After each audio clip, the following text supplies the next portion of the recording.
கார்த்தி ரேவதி சீரியலை பற்றி தான் நம்ம இந்த வீடியோக்குள்ளே நம்ம பார்க்க போகிறோம். நம்ம வீடியோக்குள்ளே போகிறதுக்கு முன்னாடி நம்ம சேனலுக்கு யாரெல்லாம் சப்ஸ்கிரைப் பண்ணலாம் அவங்களாம் சப்ஸ்கிரைப் பண்ணிக்கிடுங்க.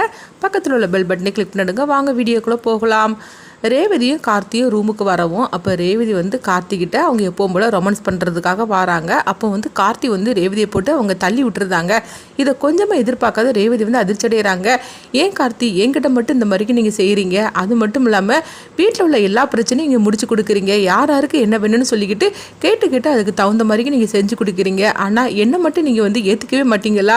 ஏன் என் மனசு இந்த அளவுக்கு நீங்கள் காயப்படுத்துறீங்க அப்படின்னு ரேவதி கேட்டுட்டு இருக்கவும், உண்மையை சொல்ல போனாக்கி நான் உங்களை உண்மையிலே லவ் பண்ணுறேன், என் மனசு ஃபுல்லாக நீங்கள் தான் இருந்துட்டுருக்கிறீங்க அப்படின்னு சொல்லவும், நம்ம ரெண்டு பேரும் சந்தோஷமான ஒரு வாழ்க்கையை நம்ம வாழ ஆரம்பிக்கலாம், நான் சொல்கிறது கேளுங்க அப்படிங்கவும், இது கிட்டதுமே கார்த்தி ரேவதி போட்டு திட்ட ஆரம்பிச்சிருந்தாங்க. அங்கே பாரு ரேவதி, என் மனசில் எதுவுமே எந்த ஆசையும் கிடையாது, அதே மாதிரிக்கு என் மனசில் எந்த வித அதாவது உன்னை பற்றின எந்த நினைப்பும் கிடையாது அப்படிங்கிறாங்க.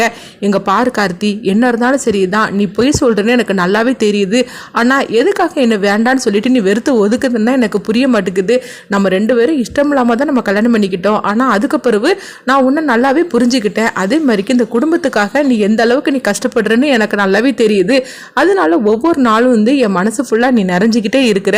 இன்னைக்கு இந்த வீடு நம்ம கைவிட்டு போகிற மாதிரி இருந்தது, ஆனால் அந்த வீடு திரும்ப கிடைச்சதுக்கு நீ தான் காரணம். இப்படி எல்லாத்துக்கும் என்னென்ன செய்யணுமோ அதெல்லாம் செஞ்சு கொடுக்குற. அதனால என் மனசில் நீ ஒவ்வொரு நாளும் நீ ஒரு உயர்வான இடத்துக்கு போயிட்டு இருக்கிற. உன்னை நான் அந்த அளவுக்கு நான் லவ் பண்ண ஆரம்பிச்சிட்டேன் கார்த்தி அப்படின்னு சொல்லவும், நம்ம ரெண்டு பேரும் சந்தோஷமாக வாழலாம், ஏன் இந்த மாதிரிலாம் நீ செஞ்சிட்ருக்கிற அப்படின்னு சொல்லும்போது, அப்போ கார்த்தி சொல்கிறாங்க, அங்கே பாரு ரேவதி, நீ என்ன சொன்னாலும் சரி தான், நான் அந்த மாதிரிக்கு ஆசையோ நினைப்போ என் மனசில் சுத்தமாக கிடையாது.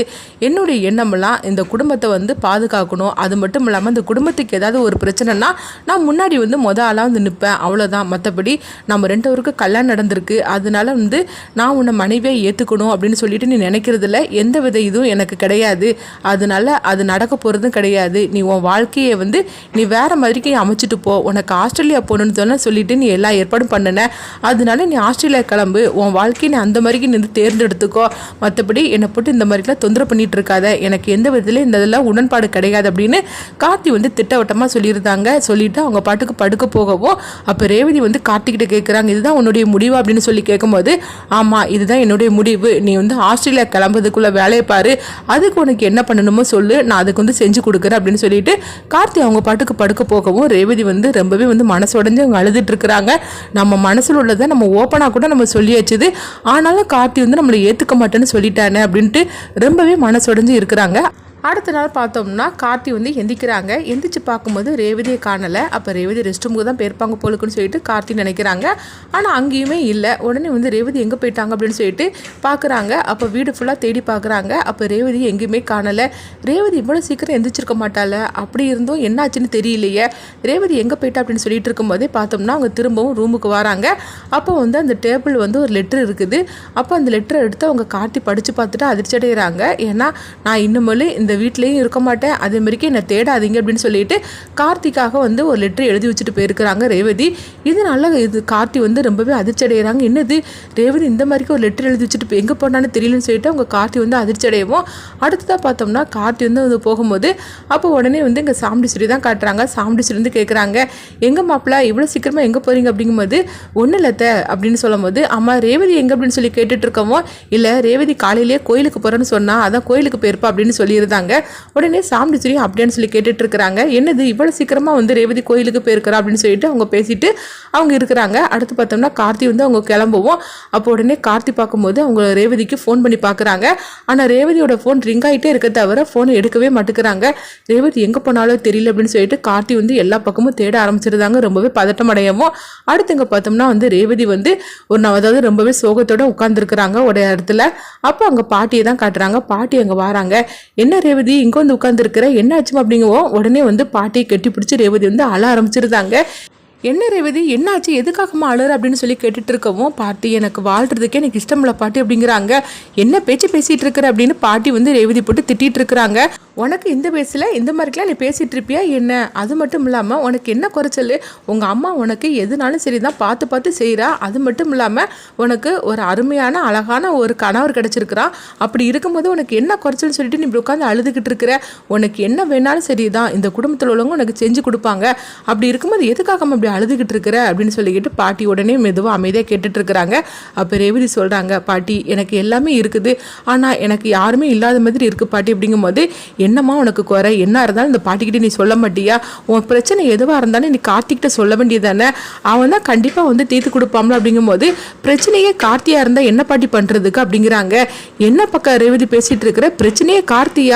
நீ என்னம்மா சொல்லிகிட்டு இருக்கிற, எனக்கு எதுவுமே புரிய மாட்டேங்குது. கார்த்தி வந்து உன்கிட்ட பிரச்சனை பண்ணுறானா? அவன் அப்படிலாம் செய்யக்கூடிய ஆளே கிடையாது. அவனை பற்றி என்ன இப்படி பேசிகிட்டு இருக்கிற அப்படின்னு சொல்லி கேட்டுட்ருக்கவும் அப்போ வந்து ரேவதி வந்து சொல்கிறாங்க, பாட்டி எனக்கு என்ன சொல்கிறது எப்படி சொல்கிறதுங்க எனக்கு தெரியல பாட்டி. அப்படிங்கவும் இங்கே பாரு ரேவதி, நான் உன்னுடைய பாட்டியாக்கும், அதனால உனக்கு என்ன பிரச்சனைனாலும் நீ என்கிட்ட சொல்லுமா அப்படின்னு சொல்லவும் உடனே வந்து ரேவதி வந்து சொல்கிறாங்க, பாட்டி நான் கார்த்தியை கல்யாணம் பண்ணிக்கும் போது நான் கொஞ்சம் கூட கார்த்தியை விருப்பம் இல்லாமல் அம்மாவோட கட்டாயத்தில் தான் நான் கல்யாணம் பண்ணிக்கிட்டேன். ஆனால் அதுக்கு பிறகு கார்த்தியோட நடவடிக்கை அவருடைய குணத்தை எல்லாம் பார்த்ததுக்கப்புறமா அவரை கொஞ்சம் கொஞ்சமாக நான் ஏற்றுக்க ஆரம்பிச்சிட்டேன். இப்போ என் மனசு ஃபுல்லாகவே கார்த்தி தான் இருக்கிறாரு, அவரோட சேர்ந்து வாழணும்னு சொல்லி நான் ஆசைப்படுறேன் பாட்டி. அப்படிங்கவும் அதனால என்னம்மா, நீங்கள் 2 பேரும் கல்யாணம் முடிஞ்சிட்டு நீங்கள் 2 பேரும் புருஷ முண்டாட்டி, இதனால என்ன இருக்குது, 2 பேரும் சேர்ந்து சந்தோஷமாக வாழ வேண்டியதுன்னு. அப்படிங்கும்போது இல்லை பாட்டி அப்படின்னு சொல்லிட்டு ரேவதி வந்து அழ ஆரம்பிச்சிருந்தாங்க. இதை பார்த்ததுமே உடனே பாட்டி வந்து ஒன்றும் புரியாம முழிச்சிட்டு இருக்கிறாங்க.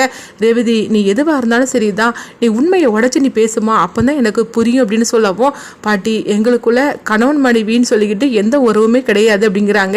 அது மட்டும் இல்லாமல் நான் வந்து ஃபஸ்ட்டு வந்து அவர் மேலே எவ்வளோ தூரம் வெறுப்பை காட்டணுமோ அவ்வளோ தூரம் வெறுப்பை காட்டினேன்.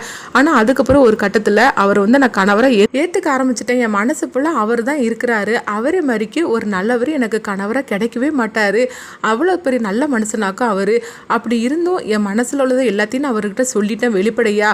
ஆனாலும் வந்து அவர் வந்து என்னை மனைவியை அவர் ஏற்றுக்க மாட்டுக்காரு பாட்டி அப்படின்னு சொல்லவும் இது கட்டதுமே பாட்டி வந்து அதிர்ச்சி அடைகிறாங்க. என்ன சொல்லிட்டு இருக்கிற அப்படிங்கவும் ஆமாம், அவர் மேலே நான் ஃபஸ்ட்டு வெறுப்பாக இருந்தனால நான் வந்து ஆஸ்திரேலியா போகணுன்னு சொல்லிட்டு நான் முடிவெடுத்து எல்லா ஏற்பாடுமே பண்ணினேன். அதுக்கு அவரும் எனக்கு உதவி பண்ணினார், அவருக்கு எல்லா விஷயமும் தெரியும்.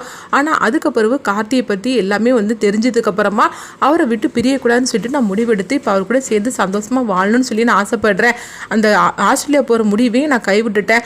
ஆனால் அவர் என்னென்னா வந்து என்னை மனைவியை ஏற்றுக்க மாட்டேன்னு சொல்லிட்டாரு, நீ ஆஸ்திரேலியாவுக்கே போன்னு சொல்லிட்டாரு, நான் இப்போ என்ன பாட்டி பண்ணுறதுக்கு அப்படின்னு சொல்லி கேட்கவும் என்னது கார்த்தி இப்படி இல்லாமல் செஞ்சிட்ருக்கிறா அப்படின்னு கேட்கும்போது ஆமாம் பாட்டி, அவர் என்னை மனைவியை ஏற்றுக்க மாட்டேன்னு சொல்லிட்டார் பாட்டி. இதுக்கு பிறகு நான் எதுக்காக அங்கே இருக்கணும், நான் என்ன பண்ணுறதுக்குன்னு எனக்கு தெரியல பாட்டி. அதனால தான் நாங்கள் வந்து உட்காந்துருக்கிறேன், நான் லெட்டர் எழுதி வச்சுட்டு வந்துட்டேன், இப்போ எங்கே போகிறதுக்குன்னு எனக்கு ஒன்றுமே புரிய மாட்டுக்கு பாட்டி. அப்படிங்கும்போது இங்கே பாரு ரேவதி, இவ்வளோ பெரிய விஷயம் நடந்திருக்குது, நீ எதுவுமே என்கிட்ட சொல்லாமல் இருந்துட்டியே அப்படின்னு சொல்லவும் சரி அந்த கார்த்தியை நான் வழிக்கு கொண்டுட்டு வரேன் பாரு அப்படிங்கிறாங்க. அது முடியுமா பாட்டின்னு சொல்லி கேட்கும்போது இந்த பாட்டி நினைச்சா செய்ய முடியாதது ஏதாவது இருக்குதா என்ன, என் பேரனையும் பேத்தியும் சேர்த்து வைக்கிறதா என்னுடைய வேலை. 10ஆம் மாசத்துலயே எனக்கு ஒரு பேர குழந்தை நீ பெற்று கொடுக்க போற பாரு, இப்போ பாரு நான் பாட்டி என்ன மாதிரி ஒரு திட்டம் போடுறேன்னு அப்படின்னு சொல்லிட்டு உடனே பாட்டி பார்த்தோம்னா அவங்க ஒரு திட்டத்தை போடுறாங்க. இதை கேட்டதுமே ரேவதி சொல்றாங்க, பாட்டி நம்ம நினைச்ச மாதிரிக்கு நடக்குமா அப்படிங்கும்போது அவன் மனசுல உள்ளதை உன் முன்னாடியே நான் வெளிக்கொண்டுட்டு வரேன் பாரு அப்படின்னு சொல்லிட்டு இருக்கவும் அடுத்து பார்த்தோம்னா பாட்டி வந்து கார்த்திக்கு ஃபோன் பண்ணவும் இங்கே பார்க்கும்போது ரேவதியை தேடி ஒவ்வொரு இடமா வந்து கார்த்தி வந்து அலைஞ்சிட்டு இருக்கிறாங்க. இந்த விஷயம் வீட்டுக்கு தெரிஞ்சிடக்கூடாது, இப்போ கம்ப்ளைண்ட் கொடுத்தாக்கி கண்டிப்பாக வந்து வீட்டுக்கு தெரிஞ்சிடும், ஃபோனே எடுக்க மாட்டேங்கிறா, என்ன பண்ணுறதுக்கு தெரியலையே அப்படின்னு சொல்லிட்டு ரேவதி நினச்சி கார்த்தி வந்து ரொம்பவே பதட்டமாக இருக்குமோ. அப்போ பாட்டி வந்து கார்த்திக்கு ஃபோன் பண்ணுறாங்க. உடனே ஃபோன் அட்டன் பண்ணுறாங்க. சொல்லுங்கள் பாட்டி அப்படிங்கும்போது கார்த்தி நீ உடனே இங்கே கிளம்பி வா அப்படிங்கிறாங்க. என்னாச்சு பாட்டி அப்படிங்கும்போது நீ உடனே இங்கே கிளம்பி வாப்பா அப்படின்னு சொல்லவும் உடனே கார்த்தியும் அங்கே வராங்க. அப்போ பாட்டிக்கு இருந்து அழுதுகிட்டு இருக்கிறாங்க. என்ன பாட்டி எதுக்காக அழுதுட்டு இருக்கிறீங்க அப்படிங்கவும் ஆமாம் என்னப்பா பிரச்சனை உங்களுக்குள்ள அப்படின்னு சொல்லி கேட்கும்போது என்ன பாட்டி சொல்லிட்டு இருக்கிறீங்க அப்படிங்கவும் ரேவதி வந்து அழுதுகிட்டே பஸ் ஏறினாலாம் அப்படின்னு சொல்லிக்கிட்டு ஒருத்தர் வந்து என்கிட்ட சொல்லிட்டு போனார்.